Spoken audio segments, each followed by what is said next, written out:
Assalamualaikum warahmatullahi wabarakatuh. Alhamdulillahirrabbilalamin. Wassalatu wassalamu ala ashrafil anbiya'i wal mursalin wa ala alihi wa sahbihi ajma'in. Subhanaka la ilma lana illa ma 'allamtana innaka antal alimul hakim. Wa la hawla wa la quwwata illa billahil 'aliyyil 'azim. Rabbi ishrah li sadri wa yassir li amri wahlul 'uqdatam min lisani yafqahu qawli. Allahumma alimni ma jahiltu wa zakirni ma nafsitu amma ba'd. Yang dikasihi tuan-tuan imam, tuan-tuan bilal, tuan-tuan siap, pengurusi surau, ahli jawatan kuasa surau, para asatizah, para alim ulama, tuan-tuan guru, hadirin hadirat muslimin muslimat yang dikasihi Allah sekalian. Alhamdulillah, syukur kita kepada Allah dengan nikmat yang Allah berikan kepada kita. Allah berikan kepada kita kesihatan, Allah Ta'ala berikan kepada kita lapangan waktu, dapat kita sama-sama hadir ke masjid, ke surau pada malam ini untuk solat maghrib berjemaah. Seterusnya Allah memberikan sedikit kelapangan waktu kepada kita bersama untuk duduk lepas maghrib mendengar tazkirah kuliah maghrib pada malam ini. Moga-moga ia menjadikan kita ini insan yang tunduk patuh pada perintah Allah Subhanahu wa taala. Allah Taala jadikan hati-hati kita ini merupakan hati-hati yang lembut untuk patuh dan tunduk pada perintah Allah Subhanahu wa taala. Itulah dia penyakit yang paling susah kita nak ubat dalam diri kita. Dan kita semua kita menghadapi masalah yang sama. Belajar, banyak belajar, banyak tu guru kuliah kita pergi, pengajian kita pergi, dan banyak benda-benda baik dah kita tahu, tetapi kita nak patuh taat pada perintah Allah tu payah, itu berat. Nak patuh, nak taat, kemudian nak ikut, dia sifat yang ada pada diri kita ni, dia sifat yang dengar nak buat tu rasa berat kan. Tambah pula perkara itu bukan perkara yang wajib, perkara yang sunat lagi lah. Kita rasa sunat je kan, kan? Banyak penyakit-penyakit dari kita, kita susah nak ikut. Dah tahu dah perkara tu perkara yang baik, perlu kita patuh, tapi kadang-kadang ada sifat dalam diri kita, sifat takabur, sifat sombong, sifat ego dalam diri. Egoistik dia tinggi sangat, ego kan, dia sedia yang hebat kan. Tu masalah penyakit dia, penyakit yang ada dalam diri kita semua. Dia dah tahu dah, tapi sifat aba wastakbar, aba ingkar dalam keadaan kita tahu, dan juga dia ada sifat istakbar, rasa besar diri. Itu penyakit dalam diri kita. Bersyukur kita pada Allah Subhanahu wa taala, Allah Taala berikan kepada kita suasana yang selesa untuk duduk masuk dalam surau ni, aircon, tenang kan, cari parking yang baik, tempat-tempat bersandar yang baik, rehat kan. Dan kalau kita tengok sahabat-sahabat kita yang berada di Gaza sana, mereka tak merasa suasana begini. Kawan-kawan kita, ikhwan muslimin yang berada di Gaza sekarang ni, mereka menunggu, sekarang ni tengah gencatan senjata, tengah tunggu peluru, tunggu bom turun kan, menanti syahid sahaja. Ada satu hadis Nabi SAW, Nabi sebutkan, asyahidu la yajidu alamal qatli illa kama ahadukum yajidu alamal qarsah. Ni Allah nak ceritakan, Nabi nak gambarkan pada kita bagaimana suasana orang yang syahid pada jalan Allah, yang syahid, yang mati pada jalan Allah, dia punya suasana dia. Nabi sebut asyahidu, orang yang mati syahid. Syahid ni dia dulu, satu syahid dunia, satu syahid akhirat kan. Ada syahid yang jenis mati terbakar, mati beranak, syahid juga. Ni syahid dunia. Yang Nabi sebut ni asyahidu, yang syahid ma'rakah, maksudnya dia pergi perang, mati berperang pada jalan Allah. Nabi sebut asyahidu la yajidu alamal qatli, jenis syahid yang mati pada jalan Allah ni, pergi berperang, dia ni kata Nabi la yajidu, dia tidak akan merasa alamal qatli. Sakit mati dia tak rasa. Ni lebihnya yang Nabi sebut. Sakit mati ni dia tak rasa. Contohnya kita umur dah 30, 40, 50, 60, 70, 80 tahun ni, apa yang kita takut? Takut mati, tuan-tuan, kan? Bila lah turn kita ni. Kita bukan tahu turn kita mati ni bila, tapi takut nak menghadapi kematian tu. Sedangkan mereka yang kita tengok dekat Gaza ni, yang tengok terburai perut, kepala hancur, tangan darah, sangat mengerikan. Tetapi Nabi sebut la yajidu alamal qatli. Dia tak rasa sakit mati tu, dia tak rasa. Yang mana kalau kita tengok dari riwayat yang lain, mati ni Nabi sebut rasa dia macam mana? Seperti seekor kibas, kambing yang kita siat dia punya kulit tu, hidup-hidup gantung, tarik kulit dia tu, tanggalkan, tarik kulit tu bagi tangan. Sebanyak 7 ekor tarik dia tu, kulit hidup-hidup tu bagi tanggal. Dia punya rasa sakit mati tu, cuba bayang. Bukan seekor, 7 ekor. Hidup-hidup ni kena siat, kulit ni tarik, tanggal. Dan sakit ni dia memang berada dekat kulit. Itu yang dalam Quran dia sebut kullama nadijat juluduhum badalnahum juludan ghairaha. Setiap kali kulit kita ni rosak, binasa ketika mana dia azab oleh Allah, dia neraka, badalnahum juludan ghairaha, Allah ganti kulit kita ni dengan kulit yang baru. Sebab apa? Sebab sakit itu dia daripada kulit. Dia bukan dalam kat kulit tu. Kalau tuan-tuan pergi cucuk, cucuk pecah gari dia masuk, jarum cucuk, mula-mula dia masuk tu sakit, dah duduk kat dalam tak rasa dah. Sakit tu pada kulit. Dan 7 ekor disebutkan. Nak dia kenapa? Dan Quran sebut liyazuqul azab, untuk supaya Allah nak bagi merasa azab itu. Bagi lagi, tukar lagi. Setiap kali bertukar kulit tu, tukar lagi, tukar kulit baru, tukar kulit baru. Dan mati tu 7 ekor kambing itu tarik.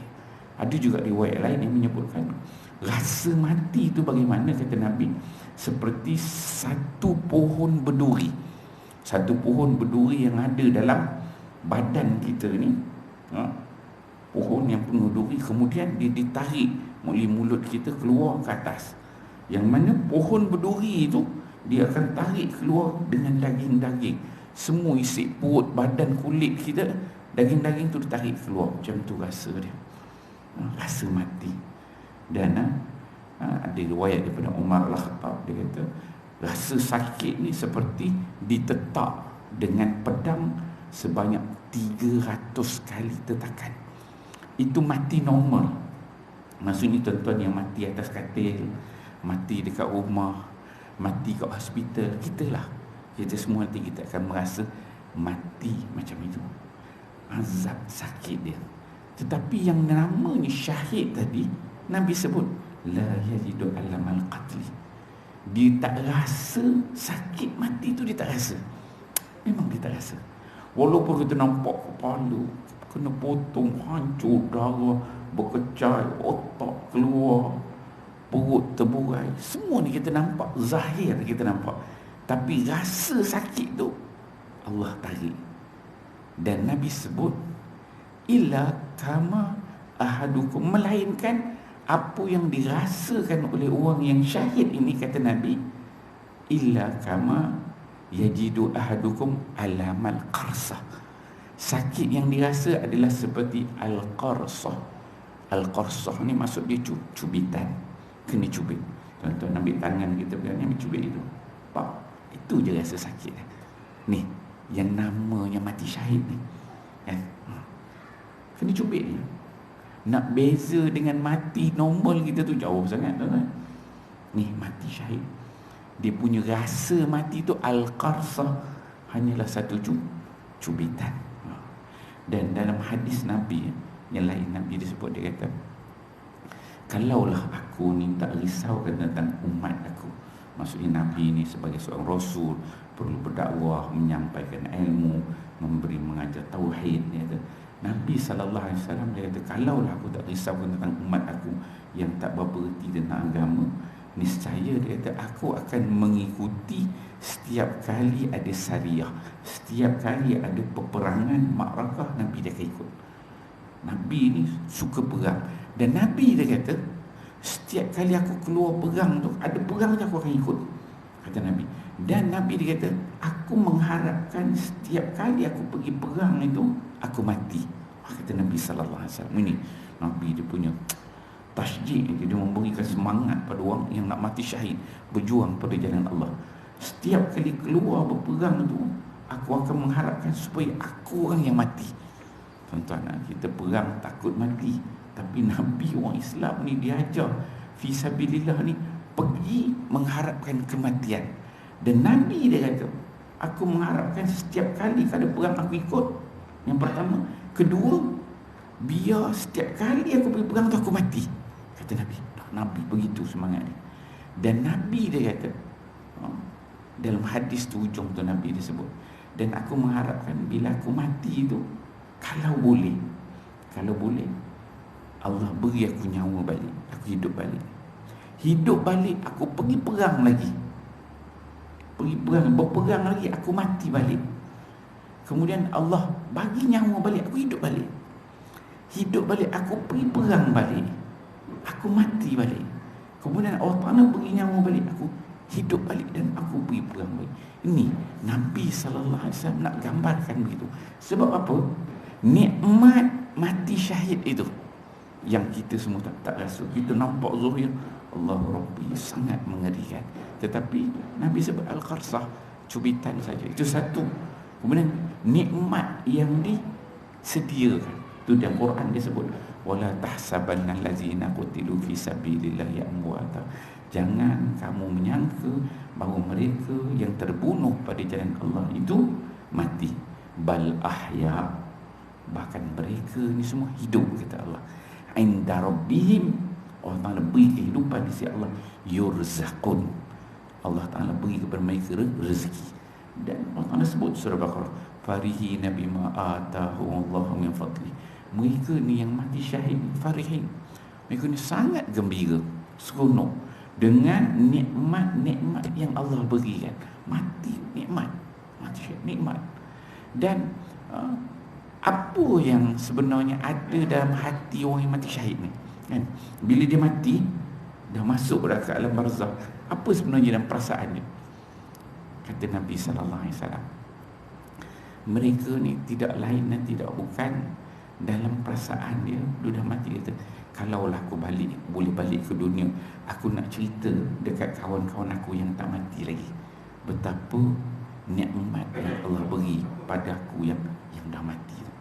InsyaAllah tuan-tuan, bila dengar hadis begini, ya, dengar ayat Quran, kita kena faham, kena ada dalam diri kita ni perasaan untuk syahid pada jalan Allah. Syahid pergi perang tapi tak ada perang ni, kat sini belum perang lagi, sana perang. Kalau ada peluang tu, maksudnya kena pergi berperang. Dia mempertahankan negara. Ada banyaklah spek-spek syahid pada jalan Allah itu.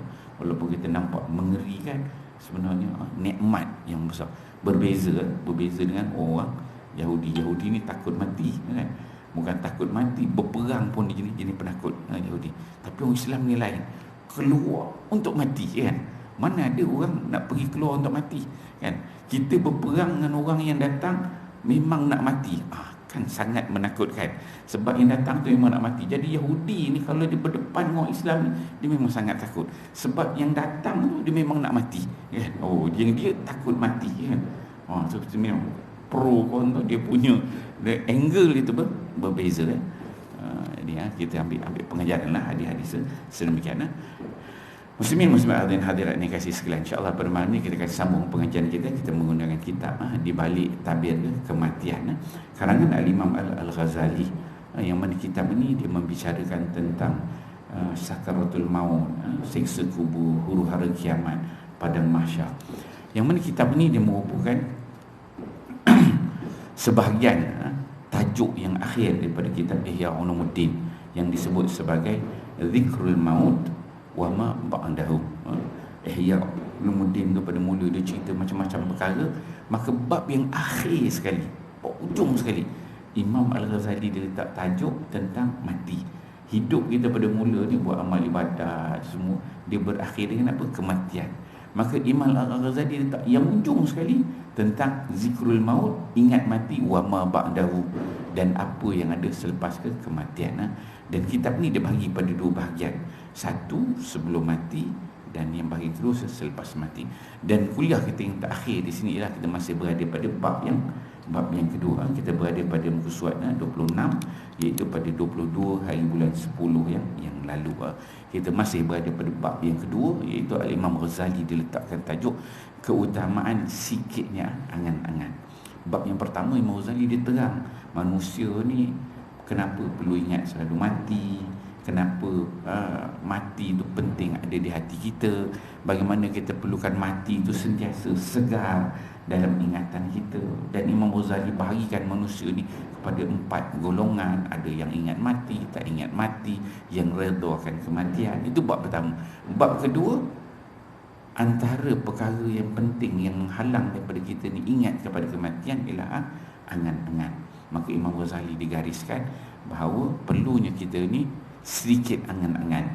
Tak boleh angan-angan tu terlalu banyak dengan dunia. So kita tengok muka surat 27 tu, kata Imam Al-Ghazali, dia bawakan riwayat-riwayat, dia bermula daripada hadis, ayat Quran, hadis Nabi, qaul-qaul sahabat, dan kisah-kisah para ulama. Muka surat 27 tu Imam Ghazali dinukilkan, seorang ulama bercerita, dia kata, aku sempat membaca sepucuk surat yang dikirim oleh Muhammad bin Yusuf. Muhammad bin Yusuf ni ialah seorang gubernur di Yaman zaman Bani Umayyah. Seorang gubernur ni yang diambil zaman Bani Umayyah ni, gubernur ni ada jiwa-jiwa agama tu ada pada diri dia. Seorang ulama bercerita, aku sempat membaca sepucuk surat yang dikirim oleh Muhammad bin Yusuf kepada Abdurrahman bin Yusuf. Surat itu berisi nasihat sebagai berikut: semoga keselamatan selalu dilimpahkan kepadamu. Aku ajak kamu untuk selalu bersyukur memuji Allah, Tuhan satu-satunya.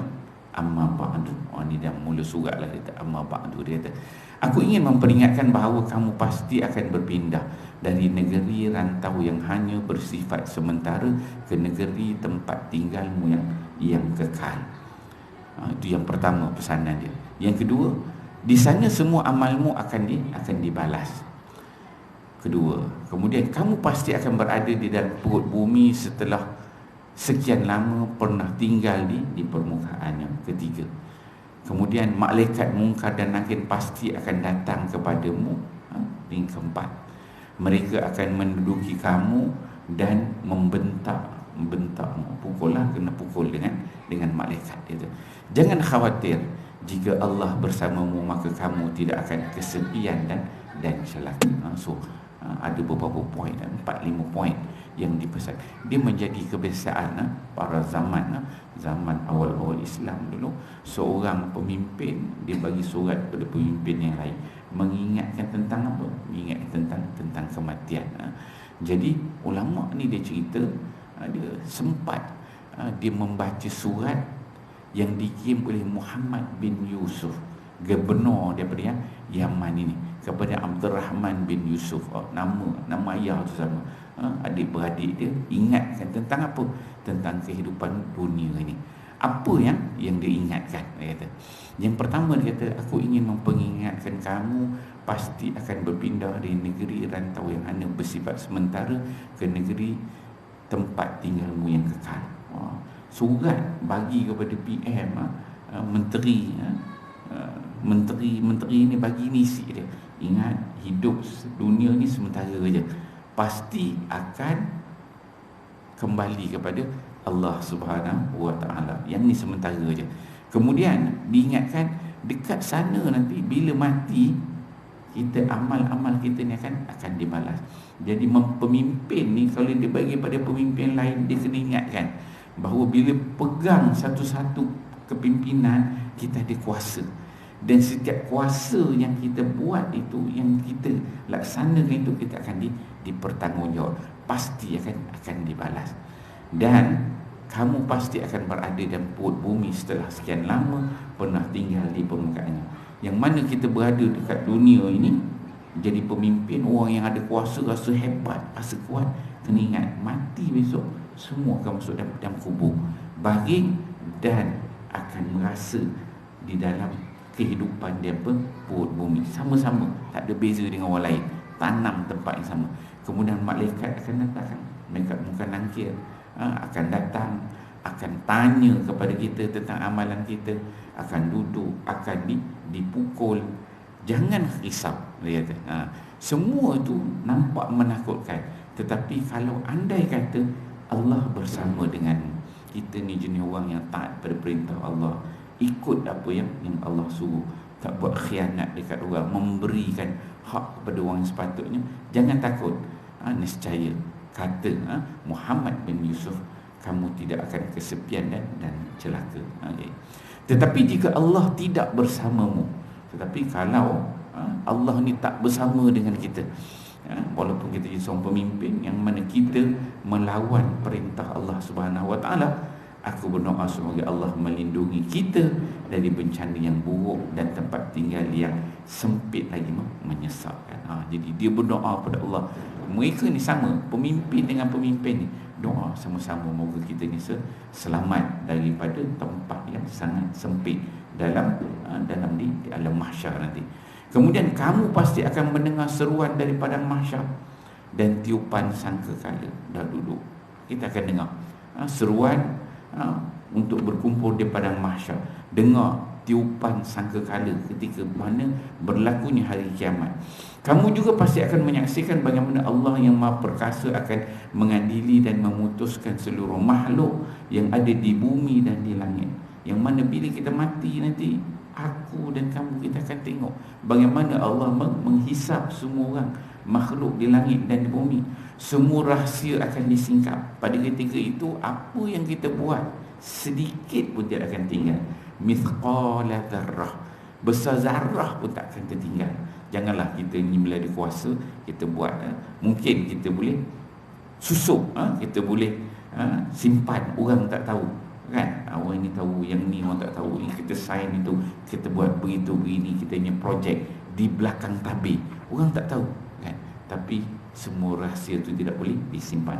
Kita ada kuasa, macam-macam kita boleh buat kan. Api neraka dinyalakan, neraca amal dipasang, para nabi dan para syuhada dihadirkan. Mereka semua akan diberi keputusan dengan adil, dan dikatakan bahawa sesungguhnya segala puji adalah kepunyaan Allah, Tuhan semesta alam. Banyak manusia yang akan dibuka aibnya, tetapi banyak pula yang tetap ditutupi. Maksud, bila berada di depan Allah tu, aib memang terbuka. Masa satu tu aib, malu. Tapi sebenarnya malu tu bukan benda besar. Benda yang lebih besar adalah azab Allah tu. Azab Allah tu yang sangat menakutkan. Ada aib yang dibuka dan juga ada aib yang Allah Subhanahu Wa Taala sembunyikan. Itu yang dalam hadis Nabi disebut, man satara aiba akhihi satarallahu aibahu yaumal qiyamah. Kita ni sesamalah kawan-kawan, duduk satu pejabat, duduk di beradik, kita nampak kelemahan kawan kita kan, kawan kita, teman kita. Kalau kita nampak kelemahan tu, kita satar tu kita simpan. Kita jangan buka, jadikan itu modal untuk jatuh ke drop kawan tu. Saja kita nak kenakan kawan kita tu kan, tahu tu kelemahan dia, saja kita buka-buka kan, tunjuk mentang-mentang lah kita ni bagus, tak buat benda tu, tiba-tiba dia buat benda tu, kita tunjuk kita ni best begini. Sedangkan benda itu mengaibkan kawan kita tu. Dia aib sebenarnya, malu. Kita duduk cerita, kita tahu dia, kita tak buat apa, tapi kita tahu, kita perlu ambil peluang tunjuk kita ni bagus, lu hebat tu gini cerita. Sedangkan benda tu sangat menaibkan dia. Dan kita berada, kuasa tu ada pada kita sebenarnya. Kita tahu, kita boleh pilihan, kita nak cerita, kita tak nak kan. Kalau kita cerita, dia pun tak ada marah kita sebab benda tu memang betul, benda tu memang keaiban dia kan. Tapi kita simpan, kita diam, kita tahu diam, biar kan. Kita jaga dan kita nampak, tengok aib orang tu, kita terbayang, aku tahu dia buat benda ni salah, ni berdosa. Tapi kalau aku berada pada benda-benda yang salah, aku pun banyak buat benda salah. Adakah aku nak kalau orang lain tahu tu, orang lain cerita tentang buruk aku? Tentu kita tak nak, kan? Tentu kita tak nak aib kita orang buka. Maka kita berfikiran sedemikian. Orang ni ada keaiban sama dia, jangan yang cerita dengan orang. Ini benda aib dia, malu dia nanti, kan? Tutup aib dia, kan? Jangan cerita. Walaupun kita tahu, kita simpan aib dia tu. Simpan dia. Sebab kita tak nak. Aku pun bukan perfect sangat, ada kelemahan. Kalau aku punya keaiban, orang lain cerita, malu, kan? Itu di dunia. Tapi Nabi sebut satarallahu aibahu yaumal qiyamah. Dengan perasaan sedemikian, kita tak cerita aib dia walaupun kita tahu. Maka ketika hari akhirat kelak nanti, ketika dihisap, kita nak hisap Allah, nak buka buku catatan kita ni, mengerikan. Semua benda akan keluar. Tiba kita tengok, banyak sebenarnya dosa kita, tapi semua tak ada. Allah padam. Itu. Sebab apa? Dunia ni kita pilih untuk tidak buka keaiban orang. Contohnya kita ni kawan-kawannya, ada geng WhatsApp yang masuk air, kan? Ada yang tak masuk air, ada yang pening, macam-macam lah kawan yang okey tahu. Kita tahu semua kawan-kawan itu, tapi kita jangan ceritakan keaiban orang. Biar dia begitu. Orang ni dengar tu, jangan cerita. Sebab kita kena fikir, kita ni tak perfect. Kita ni pun tak baik mana sangat, banyak buat silap, kan? Dan kita harap, ya Allah, Tuhanku, aku tengok orang buat salah silap, kita ambil pengajaran supaya Allah tutup aib kita pada hari akhirat kelak. Itu dikatakan. Tapi banyak pula yang ditutup keaibannya. Banyak manusia yang akan binasa, mahupun juga yang selamat. Banyak manusia yang akan diazab, mahupun yang memperoleh rahmat. Aduh, bagaimana nasibku dan nasibmu. Tengok, seorang rakan ni, Muhammad bin Yusuf ni, dia kata, bagaimana nasib aku ni yang tulis surat kepada kau ni, kata, nasib aku dan nasib kau, kita ni jadi benar ni macam mana nasib kita depan Allah Subhanahu Wa Taala pada hari tersebut. Dalam tulisan ini aku menekankan tentang sesuatu yang dapat menghilangkan kesenangan duniawi. Okey, surat ni isi dia nak cerita hilang senang dunia. Kita ada pangkat, kuasa, bila baca ni dia jadi slow sikit, ya? Memalingkan orang dari nafsunya, memutuskan harapannya, membangunkan orang-orang yang tidur, dan menyedarkan orang-orang yang lalai. So surat aku ni isi dia itu, supaya kita ni sama-sama ingat, aku ingat, engkau pun ingat, kita ni masing-masing ada kuasa, masing-masing boleh buat apa kita nak buat, kita boleh putuskan. Tapi kita kena ingat, jangan ikut hawa nafsu, jangan kita ni tenggelam dalam dunia, angan-angan dunia. Semoga Allah berkenan menolong kita dalam menghadapi bahaya yang sangat besar ini, dan menempatkan dunia dan akhirat di hati kita seperti dialami oleh orang-orang yang bertakwa. Apa yang dia hantar? Dia minta aku ni dengan kau ni, kita sama-sama jadi macam mana? Hati kita ni, hati yang Allah jadikan sentiasa tempatkan akhirat ada dalam hati, bukan dunia ada dalam hati kita. Sebagaimana orang yang bertakwa, sesungguhnya kita ini hidup untuk mengabdi kepada Allah, dan pasti akan kembali kepadanya. Sekian. Itu. Tuan-tuan nak cari sekarang ni, ada pemimpin yang boleh hantar surat macam ni, ada, masih payah, kan? Tapi ini isi dia punya surat dia, kan? Kalau kita nak cari kawan, boleh lah. Kawan yang hantar surat macam ni, tengok WhatsApp tiap-tiap pagi dia hantar tazkirah, kan? Hantar yang betul lah dia hantar, kan? Sekarang ni orang banyak forward je, tak check pun, kan? Main forward, tak dan baca pun, kan? Banyak sangat, kan? Zaman ni dulu zaman betul, tulis tulisan tangan, dia punya makhtutat dia, manuskrip dia, dan dia post. Kawan sana buka, selepas bulan baca, ni kawan rapat aku tulis ni, Allah teringat, inilah kawan rapat dulu belajar sekali, orang dulu kata mondok sekali, ya. Diingatkan aku ingatkan dia ingat. Ini ulama-ulama dulu, pemimpin dulu ada jiwa sedemikian, ya. Okey, ya, kita tengok seterusnya. Kata Imam Ghazali, dia bawakan riwayat apa tu? Okey. Seterusnya Imam Al-Ghazali dia bawakan riwayat Khalifah Umar bin Abdul Aziz. Ini biasalah kita dengar, dah beberapa kali nama ni naik. Umar bin Abdul Aziz ni cicit kepada Sayyidina Umar. yang hebat. Kalau dikatakan adanya khalifah Islam tu selepas yang 4, maka yang kelima adalah Umar bin Abdul Aziz. Khalifah Umar bin Aziz dalam salah satu khutbahnya dia menyebutkan, setelah memanjatkan puji-pujian kepada Allah, mengatakan, wahai manusia, sesungguhnya kalian tidak diciptakan secara sia-sia dan kalian pun tidak dibiarkan begitu sahaja. Sesungguhnya kalian memiliki tempat kembali. Allah akan mengumpulkan kalian di sana untuk memutuskan dan mengadili apa yang terjadi di antara kalian. Tuan-tuan, cuba bayangkan, Umar bin Abdul Aziz ni kita katakan dia khalifah. Khalifah kita kata pada hari ni PM lah, PM agung. Bila dia naik, dia berkhutbah pada hari Jumaat. Pemimpin ni dia ada power, mana-mana masjid dia pergi, dia boleh naik untuk berkhutbah. Terkuasa pemerintah. Jadi dia naik, dia berkhutbah. Khutbah hari Jumaat, bagi khutbah. Dan isi khutbah dia ni, sebagai seorang PM, Perdana Menteri ni, ini isi dia. Dia kata, wahai manusia, sesungguhnya kalian tidak dicipta secara sia-sia dan kalian pun tidak dibiarkan begitu sahaja. Sesungguhnya kalian memiliki tempat kembali. Allah akan mengumpulkan kalian di sana untuk memutuskan dan mengadili apa yang telah terjadi di antara kalian. Kelak akan merugi dan celaka seorang hamba yang dikeluarkan oleh Allah dari rahmatnya yang meliputi segala sesuatu, dan dari syurganya yang seluas langit dan bumi. Pada hari itu keselamatan hanya bagi orang yang merasa takut, yang bertakwa, dan yang rela menjual sesuatu yang sedikit dengan sesuatu yang banyak, menjual sesuatu yang fana dengan sesuatu yang kekal, dan menukar kecelakaan dengan kebahagiaan. Apakah kalian tidak sedar bahawa sesungguhnya kalian termasuk orang-orang yang akan mati dan kalian akan diganti oleh generasi lain yang akan lahir setelah kalian?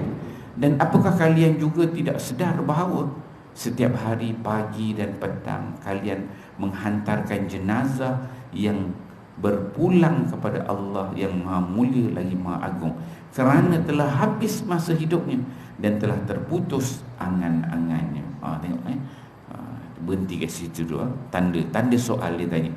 Dan masa hidupnya dan telah terputus angan-angannya. Ini Khalifah Umar bin Abdul Aziz ni suruh kita ni jemaah tu berfikir. Dengar, siap tanda soal lagi dia letak. Ceritakan tentang kehidupan manusia sementara. Kita semua ni akan mati, akan kembali, akan dihisap oleh Allah. Ada amal baik, ada amal buruk. Dan tiap-tiap hari kita selalu tengok kawan-kawan kita mati, dan kitalah yang hantar dia sampai ke kubur. Dan bila dia mati ni, habis dah dia. Dengan dunia ni putus dah. Angan-angan dia dengan dunia dia putus. Kita ni bagaimana? Bayangkan, kalau PM yang berkhutbah gitu, jemaah-jemaah boleh dengar tu lain, tuan-tuan. Kalau nak buat jahat tu, ada kuasa tu, dia kena fikir banyak kali ni. Kalau PM macam ni cara dia berfikir, tak boleh dah. Nak main sains-sains, main lulus saja tak boleh, kan? Tu pentingnya pemimpin itu. Ada kata, kalian letakkan jasadnya di liang lahat tanpa bantal, tanpa hamparan sama sekali. Ia telah meninggalkan segala kesenangan dan berpisah dengan orang tercinta untuk menghadapi peristiwa hisab atau perhitungan amal. Demi Allah, aku katakan ini dengan sedar bahawa tidak ada seorang pun yang dosanya lebih banyak daripada aku. Tengok, kata seorang Perdana Menteri Khalifah, dia cerita tentang kita ni semua sementara mati, akan dihisap semua. Dia cerita semua kehidupan kita ni apa. Dan last sekali dia sebut, demi Allah, dia kata, aku katakan ini dengan penuh sedar, dengan penuh yakin, dengan penuh tahu bahawa tidak seorang pun yang dosanya lebih banyak daripada aku. Mana kita nak cari? Khalifah Perdana Menteri boleh ngaku, dia tengah berkhutbah, dia kata, antara tuan-tuan dengan saya ni, saya paling banyak dosa. Kuasa paling besar kat dia, tanggungjawab paling besar kat dia. Dapat pemimpin macam ni, orang bawah tak berani nak buat jahat, tuan-tuan. Ini kalau bos, kita pergi pejabat, tiba-tiba bos bagi khutbah macam ni, lain nampak kan? Biasa kita masuk pejabat, tiba-tiba sehari bos dia panggil, dia bagi tazkirah macam ni. Uish, lain bos ni.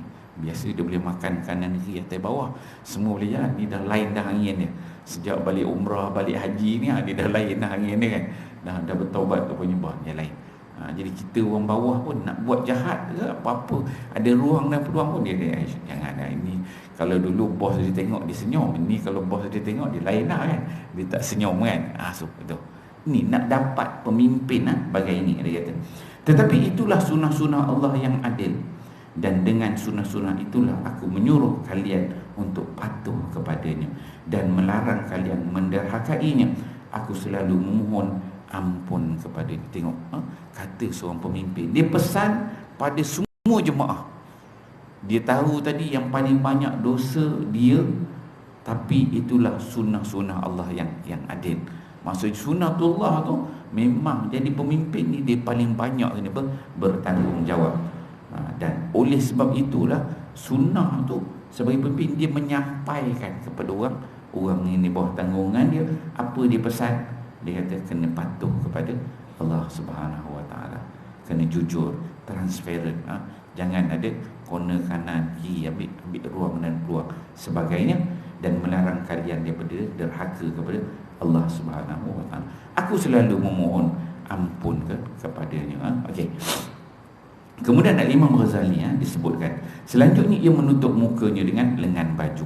Dah khutbah begitu sekali, Umar bin Abdul Aziz ini apa? Akhirnya ditutup muka dengan lengan baju dia.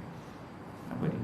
Ia menangis tersedu-sedu sehingga janggutnya basah oleh air mata. Bayang kalau kita dapat pemimpin begini, duduk khutbah, akhir khutbah dia cerita semua tak nak benda ni. Aku ni banyak dosa, minta korang jangan buat elok-elok, ikut perintah Allah elok. Rasa bersalah sangat tu, akhir tutup muka, ambil lengan baju, lap muka, menangis tersedu-sedu, janggut sampai basah. Nak cari pemimpin begini mana tuan-tuan? Dan ia wafat sebelum sempat kembali lagi ke tempat duduknya. Ni nak ceritakan bagaimana Umar bin Abdul Aziz ni dia dalam riwayat disebutkan tak lama dia 2 tahun je dia merintah. Tapi sebelum dia meninggal, zakat nak bagi pada orang tak ada orang nak terima. Tengok bila dapat pemimpin yang akhlaknya gini, Allah berikan keberkatan. Allah Ta'ala berikan keberkatan. Bila berkat Allah itu ada, dia subjektif berkat Allah, semua masalah selesai.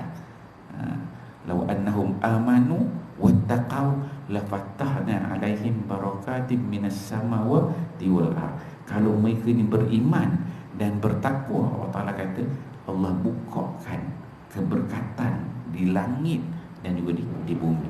Bila dapat berkat Allah tu, semua mudah urusan. Sampai duit zakat nak bagi tak ada orang nak terima. Tapi biasalah sunnah pemimpin bila dia ni baik, beriman, bertakwa, ada je geng-geng yang tak puas hati ni dia akan ambil peranan. Ada ini berpenyakit ni dia akan cari ruang. Macam mana dia ni tak boleh duduk atas lama-lama. Dia ni kalau jadi khalifah lama-lama, kita bisnes kita memang tutup kan. Kita tak boleh bisnes lah. Maka yang jahat ni memang itu sunnatullah. Dia akan ada buat projek dia macam mana nak bunuh Umar bin Abdul Aziz. Dan disebutkan akhirnya dia ni diracun. Yang meracun ni siapa? Pembantu dia. Pembantu dia nama dia Dirhan, dia yang racun. Mula dicari orang nak racun. Orang tu tak nak, orang ini tak nak, pembantu dia, sampai dia dapat jumpa ada orang sedia untuk bantu dia. Letak racun dalam makanan dan kesan daripada makanan itulah dia meninggal dunia. Tu Umar bin sunnatullah dia begitu. Bila Allah ciptakan adanya Nabi Adam, adanya Azazil. Bila Allah ciptakan Nabi Musa, adanya Fir'aun. Allah Ta'ala ciptakan Nabi Muhammad, adanya Abu Jahal, adanya Abu Lahab. Itu sunnatullah kan? Baru balance, maksudnya plan, blueprint Allah Ta'ala cipta manusia itu betul kan? Tuan-tuan, kita hari ni tengok masing-masing kita ni ada masalah masing-masing, diuji begitu. Itu semua blueprint yang Allah Ta'ala cipta manusia memang sedemikian. Dia ada dah makhluk jenis taat ni, malaikat ikut Allah Ta'ala tak nak macam tu. Allah Ta'ala cipta makhluk namanya manusia, ahsani taqwim, sebaik-baik kejadian yang Allah Ta'ala test, berikan dia dengan hati, beri nafsu. Allah Ta'ala hantar yang namanya syaitan untuk ganggu kita, ada qarin semua untuk test kita ni lepas dah ujian ini. Sebagaimana kalau kita beli kereta, dapat kereta baru, tuan-tuan belilah kereta 7 series kan, beli yang paling hebat, kemudian beli simpan kat rumah, ambil dia punya cover, serkup dia elok, simpan tiap-tiap hari, tengok panas enjin je dah, tutup balik kan, seminggu sekali panas enjin. Ada faedah tak? Beli kereta simpan kat rumah. Kemudian kalau jalan pun dia tak boleh jalan lekuk-lekuk, jalan tempat rata je. Bila benda yang mahal tu kan, beli mahal, bagus, canggih, patutnya dia perlu diuji, test drive, bawa dia tempat yang agak sukar, tengok dia lepas hujan, baru kita kata dia bagus kan. Begitulah Allah ciptakan manusia yang kejadiannya lebih baik daripada malaikat, lebih baik daripada makhluk jin, makhluk yang lain. Ahsani taqwim, sebaik-baik kajian. Dan Allah test uji kita. Dan kalau kita dapat lepas ujian itu, kita akan jadi makhluk yang baik dan diberikan ganjaran yang terbaik di sisi Allah di hari akhirat kelak nanti. Okey. Kita tengok terus. Belum azan lagi. Maksudnya. Ada 1 minit lagi. Okey, kita tengok sini. Seterusnya kita bawakan Al-Imam Ghazali dibawakan. Al-Qa'qa' bin Hakim berkata, Al-Qa'qa' bin Hakim berkata, selama 30 tahun aku telah mempersiapkan diriku untuk mati. Sewaktu ia datang menjemputku, aku tidak ingin ada yang boleh menundanya. Ini bila dia cerita Imam Ghazali, dia buat riwayat ni, para ahli sufi, golongan-golongan yang al-arifin, yang sebelum kita sebutkan ada golongan arifin. Mereka ni memang redha dengan apa yang Allah tentukan. Apa Ta'ala tentukan, dia bersedia untuk itu. Dan Al-Qa'qa' bin Hakim ni disebutkan 30 tahun dibuat preparation untuk mati. Dan bila datang waktu tu, dia jangan ditangguhkan lagi. Dia memang sangat menunggu masa untuk mati itu. Tuan-tuan lah, kita cuba bayang, kita ni nak pergi ke UK, ke US, 30 tahun buat preparation. Kalau 30 tahun kan, kita duduk kat sini, contohnya kita dah plan 30 tahun lagi kita akan duduk dekat London lah, katalah pergi UK, kita duduk kat London. Jadi apa kita buat dalam masa 30 tahun tu? Di sini kita dah beli tanah, kita dah ada rumah sewa, kenderaan dah ada. Mungkin kat sana tu siap-siap orang rumah pun dah ada dalam rumah tu, dah siap prepare semua kan. Dengan tukang kebunnya dah ada, maidnya dah ada, semua dah lengkap. Tinggal kita bergerak je, kita bila luar nazar.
Muslimin Muslimat dan hadirin yang dikasihi sekalian, alhamdulillah malam ni kita masih membahaskan bab yang kedua dalam kitab di balik tabir kematian ini, karya Al-Imam Al-Ghazali. Itu satu bab yang membicarakan tentang keutamaan sikit angan-angan. Kita masih berbicara tentang apa kisah-kisah yang dibawa oleh Al-Imam Al-Ghazali supaya dia memberi inspirasi pada kehidupan kita. Dan dah 3 kisah dah kita bawa ni. Pertama tadi kisah seorang ulama yang dia mendengar, dia membaca surat daripada gubernur di Yaman pada Bani Umayyah, iaitu Muhammad bin Yusuf. Dia bagi surat kepada Abdurrahman bin Yusuf, isi kandungan surat seorang gubernur kepada gubernur yang lain. Konten dia tu sangat memberi kesan pada hati kita. Kemudian kisah bagaimana Umar bin Abdul Aziz jadi khatib, berkhutbah. Apa konten khutbah dia sampai akhirnya dia menangis, kan? Dia tak nak orang di bawah takluk kuasa dia jadi rosak, nak semuanya berjaya dunia dan akhirat. Kemudian yang ketiga, kisah yang ketiga ni, Al-Qaqqa bin Hakim, dia kata selama berapa 30 tahun dia buat preparation untuk sampai kepada kematian. Dan dia kata waktu datang mati tu, dia kata dia tak nak ditunda-tunda lagi. Itulah yang saya berikan contoh. Kita nak duduk dekat UK, maka kalau 30 tahun macam-macam benda dah kita prepare. Maksudnya kehidupan kita itu, kita bukan prepare untuk dunia, tapi kita prepare untuk akhirat. Kita kena prepare untuk tempat kita pergi, bukan tempat kita tinggal. Maksudnya kan, kita kena prepare tempat kita nak pergi. Tuan-tuan, kita sekarang ni yang berlaku banyak bagaimana kita prepare tempat yang kita nak tinggal. Kita ni mati tak lama lagi, tapi duk kalut siap rumah besar-besar, kereta besar-besar, bini pun besar-besar semuanya kan. Semua benda besar-besar kita. Tanah pun banyak kan, projek itu, projek kat itu. Yang kita prepare semua benda yang nak kita tinggalkan. Sedangkan kita ni nak mati, nak pergi ke alam akhirat. Tempat sana tu kita tak prepare betul-betul, kan? Yang kita prepare benda yang ada. Sebab apa? Kita nampak depan mata, tapi sebenarnya kita nak pergi ke alam sebelah sana. Sepatutnya kita kena faham, kita kena prepare untuk tempat kita nak pergi, barulah kita ni cerdik, kan? Itu yang disebutkan Al-Kayyisu mandana nafsahu. Orang yang cerdik ni, kata Nabi, ialah yang dia ni prepare untuk hari akhirat, hari selepas kematian. Itu nama dia cerdik. Tapi selagi mana kita ni prepare untuk dunia, tak berapa cerdik, kan? Kita prepare kat sini, tak berapa cerdik. Kalau kita nak pergi duduk kat UK, kita duduk relax sini, buat rumah semuanya. Sedangkan bila tiba masa flight, kita naik ke terbang flight, kita pergi ke sana, tak ada apa-apa. Berbeza dengan Al-Qaqqa bin Hakim ni, dia 30 tahun dia prepare tempat dia nak pergi. Dan bila tiba masa tu tak ada, dia tak adalah cancel flight ke, delay flight ke, dia tak nak, kan? Dia kena pastikan dia akan pergi tu. Okey. Kita ambil satu kisah ni, yang terakhir kita ambil kisah Sufyan Ats-Tsauri. Sufyan Ats-Tsauri ni pernah dah selalu kita sebut nama ni, seorang ulama sufi, ulama hadis juga, kan? Sufyan Ats-Tsauri mengatakan, aku pernah melihat seorang tua di Masjid Kufah. Ia berkata, aku telah tinggal di masjid ini sejak 30 tahun lalu untuk menunggu ajal kematian menjemputku. Begitu ia datang, aku tidak akan menyuruh atau mencegah apa pun, dan aku pun tidak punya tanggungan maupun hak terhadap sesiapa pun. Tengok, dia kata, ni Sufyan Ats-Tsauri ni, dia melihat seorang tua di Masjid Kufah. Tuan-tuan ya, di masjid dengan surau ni, kita kat Malaysia ni, tuan-tuan tengok ya, saya sebab biasa ngajar masjid surau ni, dia ada, geng ini ada, sampai sekarang ni ada. Tuan-tuan pergi mana masjid surau, kita akan jumpa dia orang ni, biasa geng ni, yang dia ni jadi macam siap, jadi noja, mereka ni hidup dia biasa. Dan dia infakkan diri dia untuk masjid, untuk surau, ada. Saya banyak tempat dah pergi tengok dia. Hidup dia, kalau pagi sehari dia ada 24 jam, lebih 15 jam dia berada kat masjid, kat surau. Dia kemaslah, dia basuhlah, dia berkhidmat. Dan dia tak ada lah untuk dunia ni, dia tak ada lah. Dia fikir dia ni, aku nak khidmat, apa yang boleh aku buat lagi? Potongkan rumput lah, buat itulah, buat ini. Dia tak ada fikir lain dah. Dia khidmat. Mungkin ilmu dia tak boleh lah, nak ngajar-ngajar. Apa yang dia mampu, yang lebih semua ada sampai sekarang. Ramai saya tengok ini golongan ni. Jadi Sufyan Ats-Tsauri ni jumpa jenis orang yang duduk dekat masjid berkhidmat dengan masjid. Dengan ialah dia duduk dengan zikirnya, dengan solatnya, benda-benda sunat tu dia buatlah confirm, tapi dia berkhidmat dengan masjid. Ada saya jumpa, memang kita kadang-kadang tengok dia ni tak balik-balik rumah ke. Kita pergi pagi nampak dia, tengah hari nampak dia, petang malam dia je. Tak ada orang lain ke? Ada golongan gini nampak. Memang dia dah jual diri dia. Dia dah jual diri dia untuk beli akhirat. Dengan cara apa? Dia berkhidmat dengan masjid, dengan surau. Dia tuan-tuan, mungkin tuan-tuan pun sini ada pengalaman surau ni pun mungkin ada juga ahli-ahli yang begitu. Dia khidmat. Dia tak harap orang bayar, dia tak harap duit, dia tak nak itu, tak nak ini. Memang dia khidmat untuk buat bekal dia ke akhirat kelak nanti. Ini disebutkan, aku pernah melihat seseorang tua di Masjid Kufah. Ia berkata, aku telah tinggal di masjid ini sejak 30 tahun. 30 tahun duduk kat masjid itu. Lalu untuk menunggu ajal kematian menyebut. Dia memang khidmat duduk kat masjid itu, hanya tunggu mati je. Kan? Tunggu mati, datang dekat dia.